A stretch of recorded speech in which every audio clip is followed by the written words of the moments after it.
Hello, this is George Sandman. I'm the founder and CEO of Growth Drive. And Growth Drive is a system used by business advisors to drive client profits, growth, and value. Now, we're also a community. Every week we get together to talk about all things business advisor, everything clients, cases, things we're seeing out in the world. Now, tune in here to this podcast, and you can join the conversation by scanning this QR code, passcode 867-5309. Jump into the conversation. Everyone's welcome. We're looking forward to having you. So here we go. On with the show. So guys, let's I'm going to move it back into second gear. I'm meeting right after this with our engineers.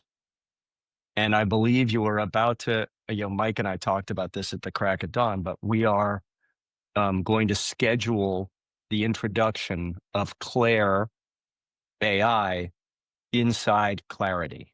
So that sounds kind of naughty.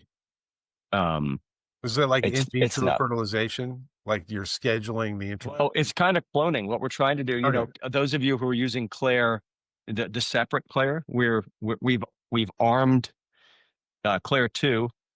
There will stop being a Claire 2. There will only be one. But I'm excited. Okay, the background here is horrible. Let's see here. Let's get that light out. There we go. Joseph, good morning. How are you? Good morning. Good morning. So that's Mr. Fresco. There's that is only Mr. one Fresco, Dave. There's only one Claire. There's only one Larry. Prince. That's right. There he is. Jersey's in the house, baby. Hey. Mike, did you record your 4 a.m. YouTube podcast this morning? Oh, yeah. First thing I see when I log into LinkedIn, the big bright red border. So, but guys, the Claire thing it's big. And if you think of her as having at least three roles, one is what are the three dimensions of growth again? Hey, easy. Don't pick on me.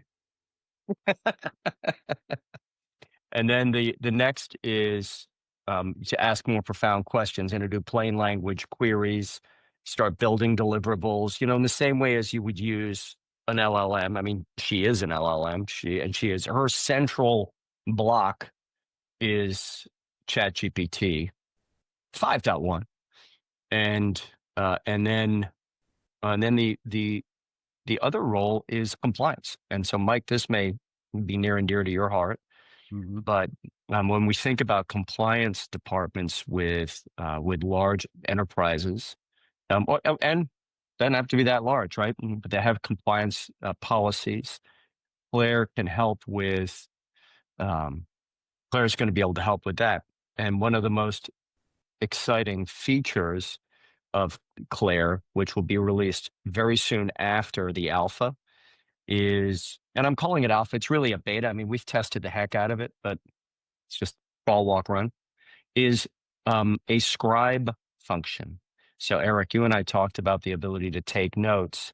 If you imagine not having to type your notes, but having AI transcribing and distilling, so you have both the AI generated summary and a full transcript that you can then, and that is time-stamped to, it will very soon be time-stamped and linked notionally to where you were in the software, if you were in the software at all. So it's going to be very, very cool. It's going to be very powerful, the heck with cool.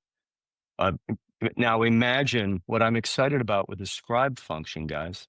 And if I'm repeating myself, I apologize. But imagine as you're planning, as you're thinking, as you're querying Claire, that she can remember every single word of every conversation you've ever had with your client or with your collaborators, as long as you click the function, or in fact, you're going to have to unclick it because she's going to record automatically. It's a treasure trove for you, right? An absolute treasure trove. So that is coming. We are working very hard with a tentative publish before the end of the year. So, and that's all I have. That's all we've been working on. Yes, Mike. Do you anticipate, and I can see pros and cons, so I'm not obligating you, but do you anticipate having some standardized workflows? Yes. Okay. Thank you. And making it very easy for you. Yeah, sure. And making it very easy for you to add workflows and then to keep them personal or make them publicly available. So that's, this all, so this is going to be done in a very, is planned in a thoughtful, methodical way. And so long answer to simply say yes, Mike. Yeah. I, of course, have my own secret sauce, but I just want everyone else's for free. That's all I'm saying. Well, that's just like you. You're a taker, not a giver. It's just like everyone on this call. I could have used some of your secret sauce over Thanksgiving. Yeah. How was everyone's Thanksgiving? Mine was great in that I learned about the 3 dimensions of growth over Thanksgiving. They are wine, beer, and turkey. I thought you were going to say belt size. And it's the 3 dimensions of girth. I like it. I like it, Ed. By the way, Ed, I am sad to report that the Angels Envy rye in the rum cask has gone to its reward. Oh, a moment of silence. It did right through the course. That sounds like a shameless request slash. Oh no, I can go. I know exactly where to get a bottle. Joe has the same problem. So, okay, now here's another round the horn. Joseph, I'm going to start with you. What did you have for Thanksgiving? Tomahawk As a meal. steaks, right, Joseph? That's it. Nice big tomahawks. Love it. Dude. On a charcoal grill, actually. I'm out. Drop the mic. That's a throwdown. Like, man. You guys don't know because for you meat is pretty easily available, but I actually bought an entire rib and I actually made my own little dry aging refrigerator. So I buy the whole rib, I let it age for about 25, 30 days.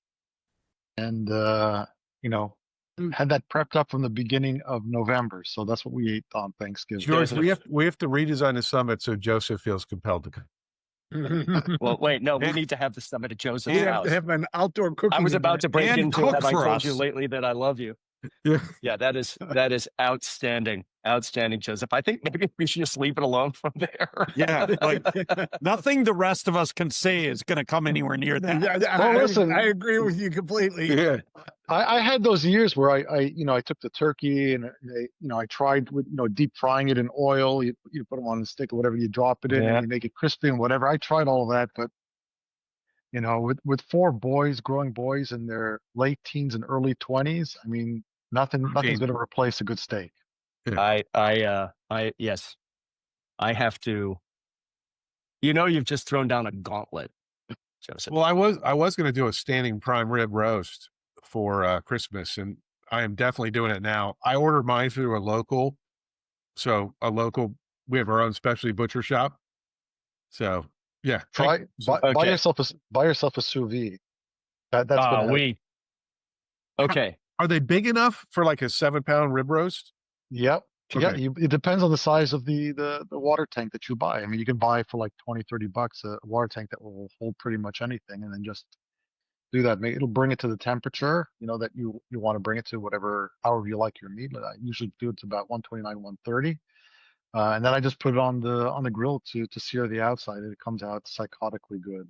Now, what do you rub on? I can't even talk. My mouth keeps dropping. Do you have a rub? Do you do salt? Do you do anything? Well, traditionalists will use, salt and pepper, maybe a little bit of garlic, but some people will go, like, say, to a Trader Joe's and get like a coffee rub or whatever, depending on the kind of flavor that you want. But either way, once you finish with the sous vide, you take it out and you just pat it dry and put it on a grill. You can buy one of those fire blasters also that attach to a propane tank that just, sear the outside. I've looked at that Auto Wild. Not normal good. Have you seen that Auto Wild little small oven? It can get up to 1200 degrees. All right, the infrared one. No, it's propane. Oh no, it's like $3,000. I want to try one of Elon's flamethrowers on a steak. Actually, all right. All right, back to business. I have deep envy about Oh, Joseph, man. You're making me hungry. I got to get off this topic, or I'm going to go eat like another pound of turkey. That's why Sydney and I went to guys. Sydney and I went to Savannah and went from restaurant to restaurant to restaurant and did not have a scrap of turkey. So, Joe Lorenz, go. Hey, Joe, are you okay? You all set with 90? Yeah. Okay, good. Book recommendation from Andy Weevil. Yep. The AI-driven leader. I've been, I got both the copy and the audio copy. Worth it. Yeah. I think it really kind of helps. Sign up for the newsletter. Sign up for his newsletter. Yeah. Yeah, I have it in my stack. But definitely worth a read if you're looking for something. This actually even to give a client 25 bills on. I got the link on Amazon. I get $2 for every sale I make. But just a full disclosure, no, I just ended up chatting it up with Andy on Thanksgiving Day actually, and he was going through some of that reverse workshop stuff, and very, very worthwhile time. But definitely have a good book for you guys to consider. It's just a really good way to get people to be less afraid of the AI. Everybody wants to throw in there the confidentiality piece of it, which is understandable. But if there's one thing we can really, I don't know about you guys, just throw it out there, and maybe this isn't the right discussion, but they're starting to advertise for AI thought leaders as a entity within the organization. And is that just because it's so new and they want to try it out, or you can't spread it out to everybody in the organization? What sort of have you seen the way of bringing it into organization? Would you call them CAIO or would you call them Chow? Okay, that was really funny. Okay. Mike, in Virginia, we call it a delicious meal. That's so funny. Well, it's interesting. If you look at what the CEO of NVIDIA is saying about AI, he and others, Jensen Huang,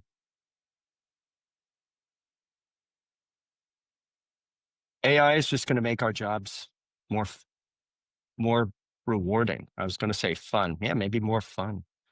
I don't know. I think everybody runs around screaming that the sky is falling, and who remembers acid rain, right? It was going to kill us all. Well, it did kill AI brook trout. So I think, Mike. I think AI. I think salt on the highway killed brook trout. AI, though, I think has an opportunity to make a lot of what we deliver a little bit smoother and more comprehensible by the recipient. Well, what I love, I mean, how are you guys? We keep talking about this. This seems to be the topic.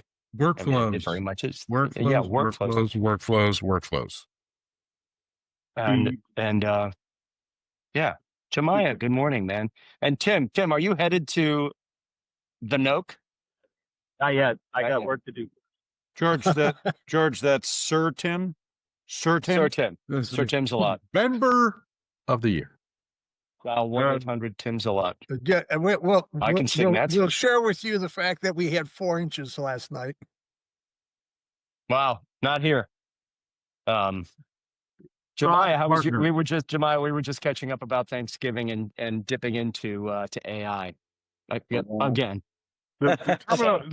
The phrase is thought partner. Thought partner. And I think it's a really appropriate way to look at this being a thought partner. It's not the end all, but it certainly creates your team to think differently. And he opens up with a story about this guy that had an investment with a Japanese group, and then expanded it to like, who do you know in Japan that would know these other people? And it was just the myopic focus. I know, so oftentimes, especially business owners, where they have some limited bandwidth to research problems, so they all get kind of fixated on one potential solution. And I know in my world, when we were trying to build out an ancillary product for an environmental contracting company, I was trying to stay in the environmental space but picked wrong. I picked the wrong industry. It didn't fit. But if I had AI at the time, I would have probably gone out and searched out the alternatives and come up with a better solution. That was in, late 90s. But anyways, so the thought partner, I really like that term he uses. And it's not, it's an additive piece to the process. It is absolutely So additive, yes. practical. Can I ask just a couple of questions just to see where everybody's at? And then, Yeah. So how many people have read on the Growth Drive Circle platform, have read Andy Weevil's article about AI workflows? Show of hands. All right. So how many people, now that was like 6 months ago, George, I think 6-7 months ago. Yeah, right. quite a while back. So where, and we have two ways we can take this. I have transitioned into, I have an hour per week minimum dedicated on my calendar, designing specific execution oriented workflows for my clients. Like I am writing extensive workflows that walk them through execution on concepts that I teach. And I had to go through a process to get my brain to use it that way. Cause like Andy talks about it, Joe, you've talked to him. Andy talks about it, but like I had a harder time than I expected shifting out of my Google brain into an AI brain. So like, number one, where are you guys at? I think it would be interesting on the concept of workflows. Do you even use them? Do you really understand them? And then B, where are you going forward with it? George, and his you're the editor. You're the editor, so. Well, and his workflow, I think there's a better way to describe it than workflows, and Andy and I have talked about that, but that's neither here nor there. Is anybody familiar with? Go ahead, Mike. So, can you describe, Mike? So, workflows are an engineered conversation that takes data from clients, even if it's just you. Takes that data, integrates it within a specific framework that you define, which is your quality control component, your ability to define an appropriate context, and then creates, based upon that information, prompt-based, creates outcomes and outflows that are particularly designed to create execution or value for clients. So, for example, one of my signature workflows is an ideal client profile workflow for my private coaching group. And it is I think currently a 6-prompt conversation where it starts with something, gives the client enough information within the context that they're working with me to answer 3 or 4 questions, and then goes to the next one. And at the end of it, generates a 1-page summary, generates all kinds of things that they can take immediate strategic, decision-making act on, or creates a document they can print. That's what I call a workflow, a multi-stage engineered conversation based upon your expertise in your process. Do you agree, disagree, George? I agree. Yeah. And so you asked about, are we going to bake in certain conversations? And one of the conversations that is not currently in the software, but that is very vitally important to many of us, not all of us, but to many of us, is the growth conversation, right? Which, Eric, you just listened to, participated in the C3D knowledge development on that topic. Yep. So the growth conversation, now you start blending a workflow with a scribe function, and things get interesting in a hurry. I think the mindset's important because, like, I had the benefit of talking to Andy a couple times. Many of us were at the summit. We got to go through his training, pretty intense. We've all had access to these workflows, but I wasn't able, and I read that book when he recommended it in that article, Joe, that AI driven leader he recommended. I read that book, but it still took me a couple of months. And I'm like, it probably took you less time, I admit it, but like it took me a couple of months to like really get past the insecurity and ego drive of externalizing a client thought process when I'm not present, and how that would be valuable for the client and how that would be valuable for me.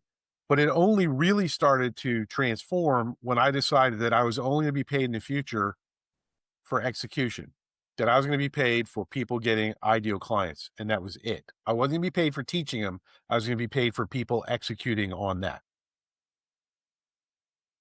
You know, and guys, as we talk about workflows, AI can help you develop a workflow and start with, I want to create a workflow to blank, and please help me, and watch what happens. Watch and learn. Teresa Galino, great to see you. Happy Thanksgiving. Mike, Hey everyone. George, I'd like to Mike, based on what you're sharing, I'd like to present a case and see how you think I could enter it as a workflow for a client. It's a $4 million revenue managed service IT business and cybersecurity. And the third thing they do is hardwire. They get projects to hardwire businesses and schools for advancing their IT infrastructure. He is going to lose. He's in the red, the owner, who's in my CEO peer group, and he's a client. He's going to lose probably about $300,000 this year. And why? Because he has a engineer's mindset, and he has no one who thinks profitability and cash flow. And I've run him through everything that we do. And I'm kind of a little bit stuck. He's starting to make progress. It begins with mindset. How do I help him create a workflow to move his management team to moving away from the excitement to do projects to the evaluation of potential projects to be profitable projects and execute as planned so there's not extra cost in the process? That's what I'm really working to do. And we're making really strong progress the last 6 weeks. It all begins with mindset. But how do I use AI to help move him along? Mike. How much of your proprietary leadership / coaching IP have you loaded to your ChatGPT paid account or Claude or whatever? Well, it's ChatGPT, and I have not loaded. Okay. So step What one, you're saying. So zero from that sense. So step one, from my perspective, is make sure that you've got the right stuff in there. And so I would open a project with that client's name. I would upload the files, the trainings, the workshops that you would do to achieve that result analog. I would upload all that, add files, right? So it's got reference point. And then I would start with a general chat first. And the general chat would be, hey, using my files that I've uploaded, taking into account my devotion to George Sandman's cult of growth drive and the growth drive methodology. And that methodology is on ChatGPT. It's not perfect, right? But it's there. It's got, say, taking that into account, here's the situation that I am dealing with. And I always start this with a long transcript of a conversation I have with myself on a voice recorder of some kind. And you can do that straight into chat. And I would load that situation up. I'd say, first of all, I'm really interested in doing a workflow that'll help this owner's mindset transition. And then I would just start a conversation, see where it goes. At the end, when you feel like it understands what you're talking about, then say, give me a specific workflow that does X. It'll generate it. It'll ask you questions at the end about what you want it to do. usually I've got to go back through it, meaning I have to prompt it to do fix this or fix that. Or and important, prompt the machine to fix it. Don't. Yes. Yeah. 100%. Don't take it like prompt the machine. And that's how I do it. I was able to generate that ideal client profile because I've got ideal client stuff already up there. I've got my books, everything's loaded. I was able to generate that workflow, send it out, have it beta tested this morning within 25 minutes. And may I, before I forget to bring this up, please spend $5 extra and get a business account. And if you look at the protections you get and the indemnification that you get from OpenAI for having a business account, it is get a business account. If you don't want your stuff to be used to train other systems, get a business account. I would encourage you, if you've got a virtual assistant or an assistant, to get an account with multiple users so that they can, like, my team can go into my ChatGPT at my direction and they can pull out, like, I just did a workflow to design my private online community. And how does that benefit you, Mike? Which? The team? Yes. No, not the team. So we were talking about what? I'm trying to get at why. So, for example, like, to do an ideal client workshop in person with a client is, I would estimate, 6 hours of face-to-face time, because most of the people have it wrong, right? They don't understand the nuance. So instead, I had a conversation with ChatGPT and I externalized all the questions that I know have to be asked, all the problems based upon 30 years of coaching work, all the things that are misunderstood. I can externalize that entire process, and AI, ChatGPT, will help me organize it in a methodical pattern, because I always tell it, George, what I want. I say, what I want at the end is I want a 90%, 85%, 90% correct viewpoint of what an ideal client is with my client, so that if I get run over by a car, they can use this prompt to help them find clients. But more importantly, when I'm working with them personally, we can, I can fine tune this and get to execution. So, like, I am conceding 75% of what I get paid, what I used to get paid to do, to my own AI workflows and prompts. And I'm now getting 100% paid for, that's 25% of what I get paid for now, right? Is the AI workflows. And now it's 75%. Why am I not having success executing on this? Because that's what I believe is the real future, is being able to be side by side with that CEO. Like, I'm working on a special one for financial planning for business owners, because nobody does it right. So I used to do 8 to 12 hours of consulting to help generate the financial plan for business owners, customized. Now it's in a workflow. My clients do that for an hour with their team. Everybody pumps into it, and then we spend 2 hours fixing it. Bless you.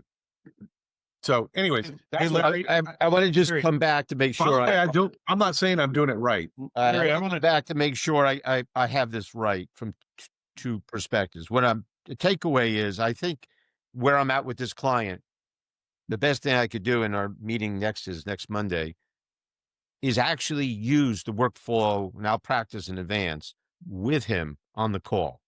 And there's a reason for that based on where we're at. Because there's elements of where he is at that I don't understand some of the engineering on the software side, and he'll have to play that in anyway. So I'm thinking of doing it with him. Larry, yeah, I like I like Mike's point, but I liked actually his explanation he just made better. And let me just read back what I heard analogously. Has anybody had the experience that you took somebody through the process of, you sent them clarity level 1 and they all of a sudden grew their business perfectly. No. The No, that's- workflow, guys, isn't for solving the problem. The workflow is surfaces the information that we need as experts to help them change their mind. I don't know a lot of people that change deep-seated habits or opinions just by putting facts in front of them. And I would just, as reference, say, see any political discussion, right? That's not what changes people. What changes people is interaction. I would concede to Sir Tim because he's our resident expert on change management, but change happens not because you put some data in front of them and they go, oh my God, I was all wrong. Now I'll change all my political opinions and all the things I've thought about all my life. That's not what happens, guys. What happens is they interact with somebody and they realize, oh, I thought this group of people was horrible, and now I met you and you're not horrible. So maybe I had something wrong, right? There, it's a different thing. And so, Larry, I would humbly say to Well, you, I'm going to interrupt. Sorry, Eric. I'm going to interrupt. We got an off course. I don't.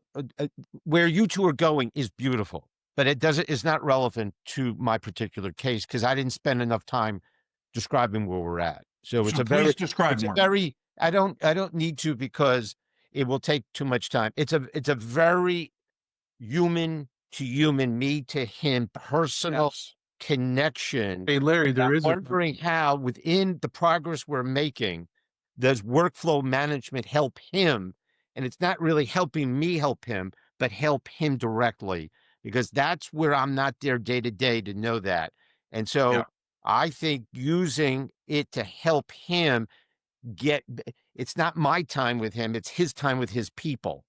And I want to use workflow management to teach him to use workflow management to Yes. improve. That's the thing. And that is Indelible what I'm mark. taking away An from this. indelible mark. So Teach all the him how change to do it. management stuff, all the human to human stuff is the high touch point that I'm providing.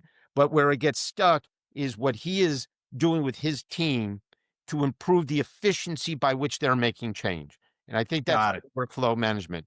So I'm sorry to do. I've never interrupted you guys before, but I just wanted.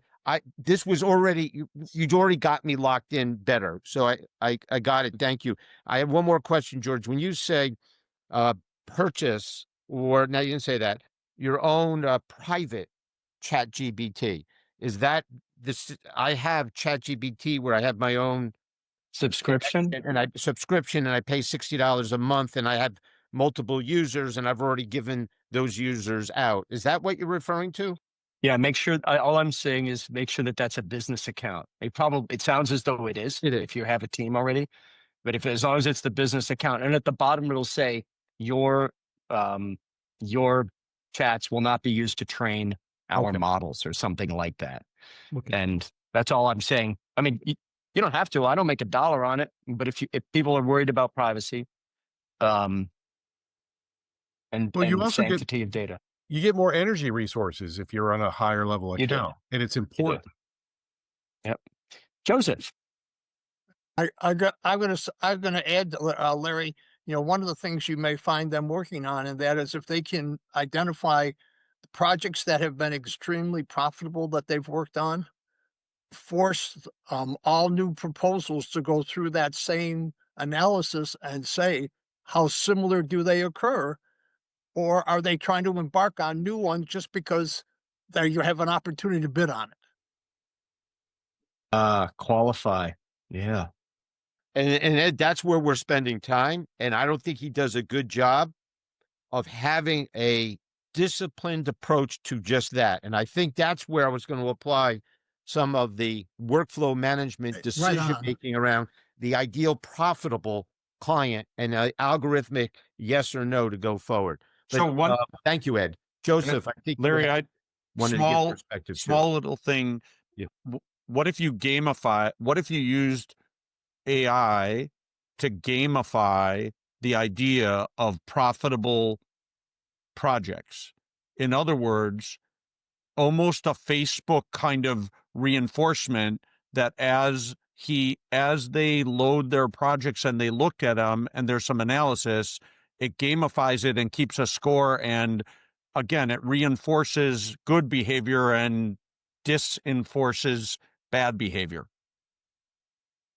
Disenforces. That's big. Big. So, Hey, I was going to point out, by the way, also, Joe, that I liked Chow as a thing. I'm not sure I'm totally into Chief TP Officer.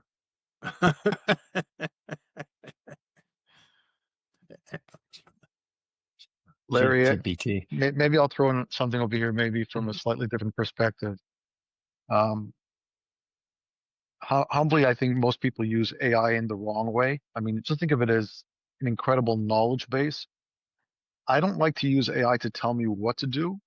What I like to use AI for is a research tool. And I would humbly suggest the following, that if you create a case, in other words, this is a situation, A, B, C, D, client is here doing this, and this is what I'd like to achieve with the client.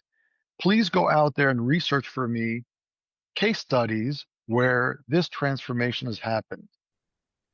And what it will do is it'll come back to you with perhaps a couple of cases. And I would ask you the following. If you turn around to a client and say, look, I know you're going in this path and this is how you're handling it.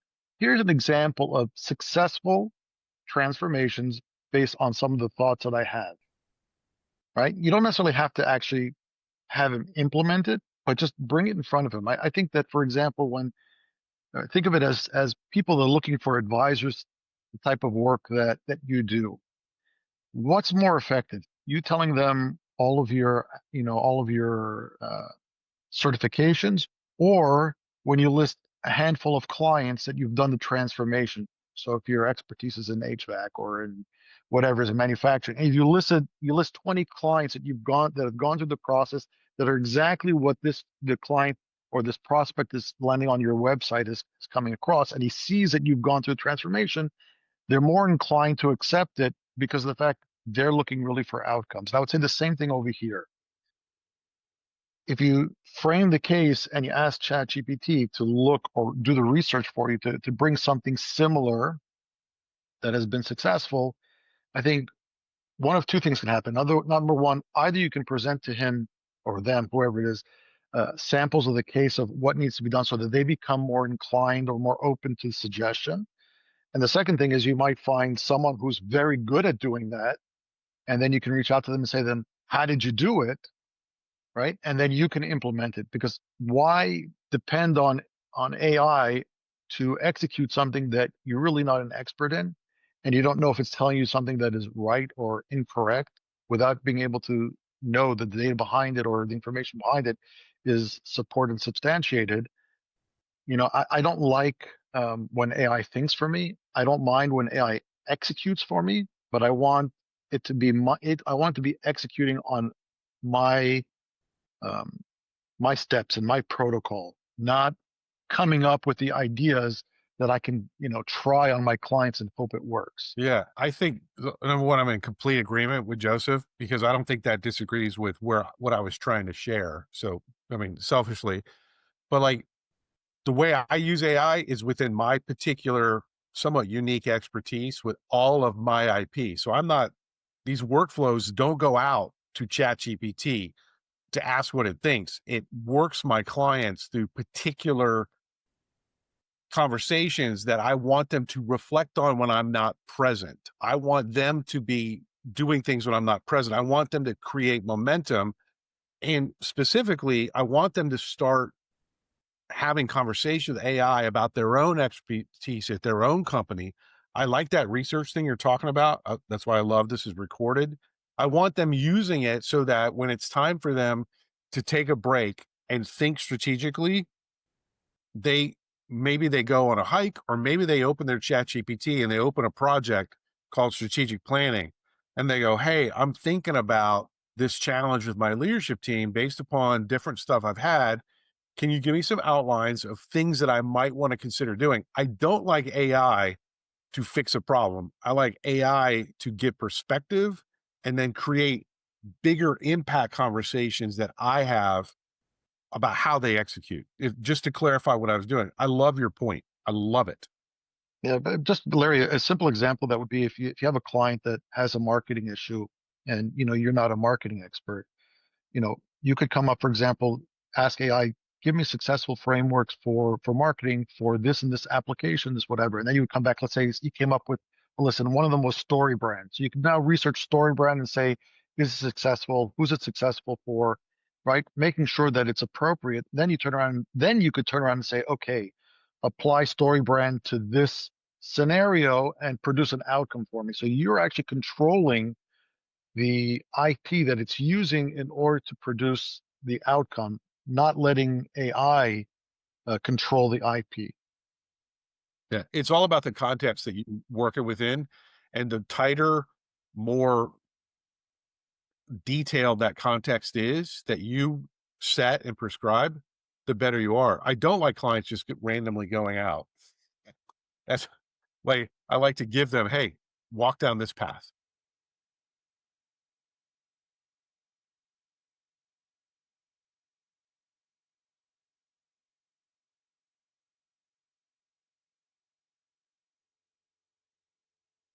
Was that a drop the mic moment? Jemiah, say something.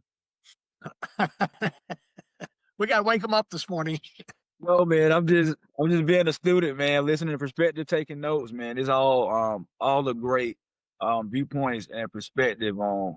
I think when I came into the call, you're showing the book AI, as a thought leader or as a thought partner, at least a thought partner, kind of to Joseph's point as well, using AI to research. Like, I'm a big whiteboard person. And so I'll spend hours on a whiteboard, scratch sheets of paper everywhere. And so AI, I still like to do that to keep my brain, make sure my brain doesn't, go numb and it still keep this thing. But AI helps saves me a lot of time in research I would otherwise spend hours or days doing. So using it as like a research partner, and to Mike's point, a perspective partner that may take me hours to get to or see a certain perspective, it can go ahead and give me a couple and give me some research so I can kind of come to my own conclusion and form my own kind of execution strategy based on my, based on my skills or expertise to give to the client. So I kind of agree with both points. I think you guys are kind of saying the same thing, just from different viewpoints. But yeah, I'm just soaking it up, man. Great points, absolutely. Yeah, thanks, Jemiah. It's interesting. You just brought a question to mind.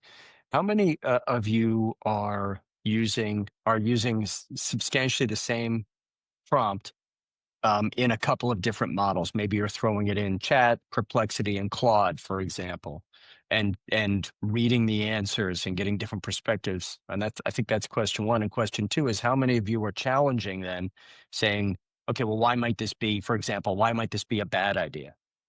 I ask it to challenge me on everything. So Yeah, same here. within that workflow, good practice. Within that workflow, I tested it on John Lusher, who you've met before, George. For the IDEO clients. And he said, yeah, it was really great. It came back and really challenged me that my answers were weak and incomplete, just like you, because I had it use my voice. I was like weak and inconsistent. And so that's a big part of that. You should be using it to challenge you because that's how you think. Thank you, sir. I have another. Yeah, right. Hey, I always say I'm not a great reference. I'm not a rental friend.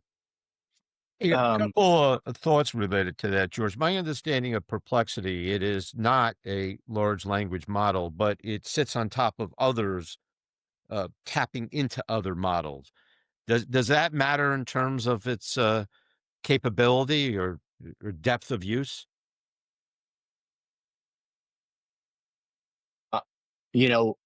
I care about the quality and ease of use, and I find Perplexity to be high quality and very, very easy to use. And Perplexity has become my go-to general purpose research assistant.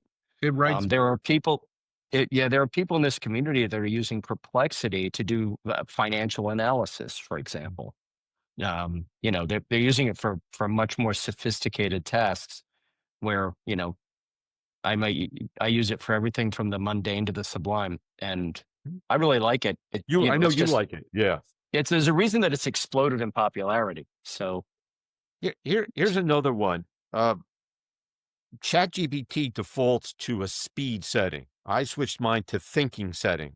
I find that the output is much deeper and richer, but we are so conditioned to want instantaneous answers that I have to wait maybe 60 seconds at most. a whole But- minute, I know.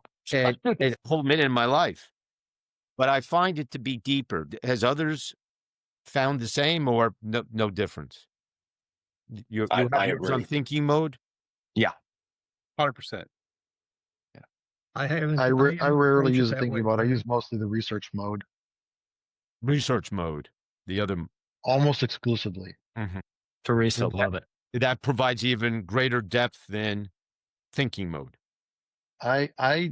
I won't accept any information at face value if I don't have the ability to check the sources. Often Yes. AI will come back with information and point to a link, and you'll go to the link, and the link will either be not real or it will be misinformation. So if you don't vet the information that it's providing you, you will make a lot of decisions on bad info. So I use the research mode because I have to know I can trust the information first before I can turn around to AI and say, okay, based on this information, do A, B, C, D. Yeah, That's the way 100%. Let's I underscore approach it. that. And, Yeah, and Joseph, Joseph, that that is really false. plays out. And that's an important point because if you're looking up healthcare information, Oh, all right, you cannot rely on any of these models unless you're actually asking for the references, or you actually, and I think I've shared this before, you actually want, I want medical information around a particular, side effects around a particular medicine, but only from peer-reviewed journal research. Correct. And You know? you can use peer reviewed. It doesn't only have to be, you can use peer reviewed. I use peer reviewed in our advisory setting, and it interprets it and comes back and, man, double, That's triple check the what I'm- source. what I'm But doing. you have to understand why, because AI is a predictive language learning model. So sometimes you don't even realize it, but you ask a question or you state it with a hidden intent or bias behind it, and what AI will do is recognize that and actually give you the answer that you want. And that information is wrong. That's kind of what we were talking about before when Teresa brought it up, and a couple other people noted in the notes in the chat that you ask it to be, contrarian. Well, okay, sometimes contrarian also has that same issue, right? Sure. You're asking it to behave in a certain way, and it's going to comply with that behavior, not necessarily give you the right information. I think the biggest value, this is all amazing and really helpful, but the biggest value of AI is restricted to your ability to, number one, make sure it's right. I do not use AI except for fly fishing stuff. I do not use AI outside of a context that I feel like I have expertise in and can look at it. But I also, when I'm doing the research mode, And total control, Mike. And yeah. total control. Yeah, but the other thing is that research mode, I'm like, I want third party, peer reviewed, like and then I still don't believe it. To your point, I still don't believe it because I go to that source, and not half of it, but like a significant percentage, they got it wrong. Like that is like, it's like they're misquoting on purpose or something. Well, But I find it gets me closer. Usually it gets me close enough that I'm not having to do a Google search through 30 different websites. Like it gets me close enough to real research. and this brings us to a very, very important point, right? There are people, so all that an LLM can do is go into the deepest, darkest researches of what's on the internet, recesses of what's on the internet. And that's it. And there are plenty of people who have very narrow perspectives or espouse, pretend to have knowledge and experience that they don't have. There are some, so Agendas. consider the source, because the LLM doesn't say, well, let's take this, imagine the amount of Monday morning or Tuesday morning quarterbacking that's going on about last night's football game. And an LLM is going to go and look at those, and we have to make sure that it's going to credible sources. I know I'm just hammering on that point, but there's a lot of BS out there, and we need to be really, really careful. Something that one of you just said just reminded me of an example. Well, the danger is when people are using it outside of their ability to verify that it's accurate and helpful, right? Yeah. But which is why, thank goodness for trusted sources like HBR, right? Trusted sources. Well, I just use HBR as a good example, but yeah, definitely double, triple check those links. Or call it the AI cataclysm that's about to happen in the advisory community as everybody starts using AI and producing all kinds of, let's call it the garbage content that doesn't work or actually causes harm. And then, all those guys will kind of disappear and there won't be a few people left at the top. I can't Joseph, wait. Hashtag. I can't wait. It's going to be so great. Hashtag C3D. Yeah. Well, it's good for me. Well, it's yes. good. It's good for you, but a lot of people are going to get hurt in the process. Unfortunately, I know, but unfortunately, true. But unfortunately, like they did it with Google. I remember when they first had compliance approved content, and all of a sudden every advisor could share about RIAs a million times a year, and so there's a whole bunch of those advisors that aren't quality anyways, that are going to just do whatever they can that's easy and smooth, and I can't help them. Hey guys, 5-minute warning. Holy crap. Yeah, I know. These are great conversations. They go by in a blink. Do we want to, does anyone have another topic they'd like to kick around in the last 5 minutes, or might we do some insights, key takeaways, things to discuss next week? How's everybody doing? Like, is everybody okay on business? Like, we're in that season where kind of the end of the year. Define what you mean by how's everybody doing. Talking about my left shoulder, Mike? No, I don't care about your shoulder. I care about your wife's shoulder because she's nice. But no, I'm just like, how's everybody doing? Is there anybody here who's needs help? I guess that's what I'm saying. Is there somebody here who needs help? Maybe you lost a big client, right? Or somebody here got a huge new deal and you let us know. Like, I'm looking for inspiration or an opportunity to help. I'm in the phase now of I've been doing value growth advisory, but not too. I'm really soaking up the C3D method, the growth drive method with strategic capacity and the 3 dimension. And so I'm in that phase to where I'm really embodying the process and as to how I'm going to go forward with approaching potential clients and partners. And so going through that phase, I still am building out outreach and ways to engage. In the process, about to start my C3D certification soon. So I'm in that middle phase to where I'm transitioning to fully embody the process with my unique expertise, but also learning and also need to be proactive with getting clients as well and just reframing it. And I think for me, sometimes I can get caught in my own head. So that's why I'm like, that's why I'm just sitting back listening. All of us, man. Yeah, I'm taking notes, being a student.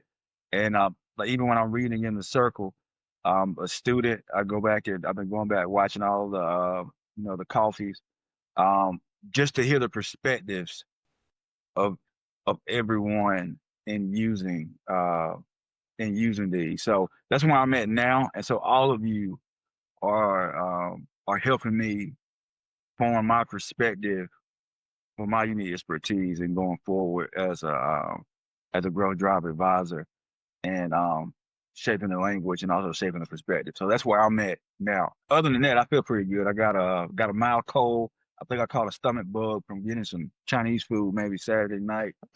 But I was sick of Thanksgiving food, but other than that, I'm okay. I'm in that, but I'm in that space. That's okay. Maya, that's why I blacked out my my video for a moment. I'm with you. I'm Right. just on the tail end of this thing. George and They Tim got are me going to on have mute. low quality Mexican tonight. That's Oh yeah. They got me on mute. I've been coughing and blowing my nose the whole time, so I'm just gonna put myself on mute for a Yeah, second. I'm doing the same thing. Jemiah, thank you for Thank you. sharing. And I think it's important because self-reflection is very important. I think that's a part of where you're going also, Mike, in that. And I know with all my clients, I just sent out an email for my 2 peer groups that we're holding self-reflection conversations leading up to our last meetings. And Tim and I were sharing this yesterday a little bit. So self-reflection is also what it, and I think this is where you were saying, Mike, as well. What is your top accomplishment, your top success, and why? How did you do that? Because we get so caught up in the issues and the challenges. What about our successes? That informs us perhaps more than the challenges do. And so learning about how do you do that becomes a reminder of what's repeatable that you could carry forward to manage the challenges moving forward. So, good question, Mike. I love that, Larry, and the self-awareness. And I don't know how many of you formally meditate. I do. That self-awareness and that deep thinking is, you know, whether you do it while you're running or at the gym or taking the time with just your own brain, Larry, which is what I think you just said is, you know, AI be damned. That is probably some of the most valuable time we can, or the highest ROI time that we have, which is why actually writing is so great. So there's my parting thought. Thank Yeah, you, I would Larry. echo That was a that. killer point.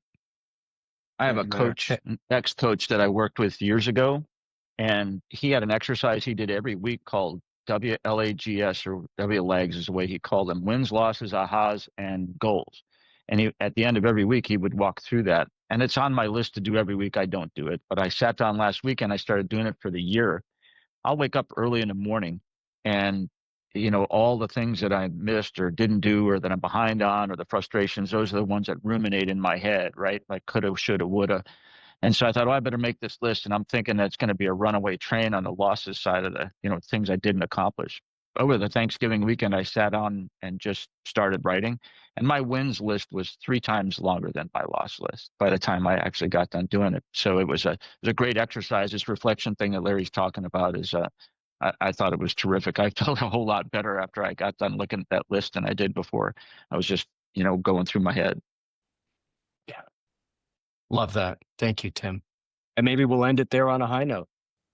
I mean, we've had nothing but high notes, but that's a great. We're at the bottom of the hour. Time for the top of the news. I have to scoot for another meeting. Ladies and gentlemen, thank you very much. These are Thank you, everyone. such valuable conversations and fun. Thank you for your Thank you, feedback. everyone. Here's the steak. That's tomahawks, man, killing me. All right, be well, everyone. See you soon. Take care. Bye. Let me know how I can help. Always.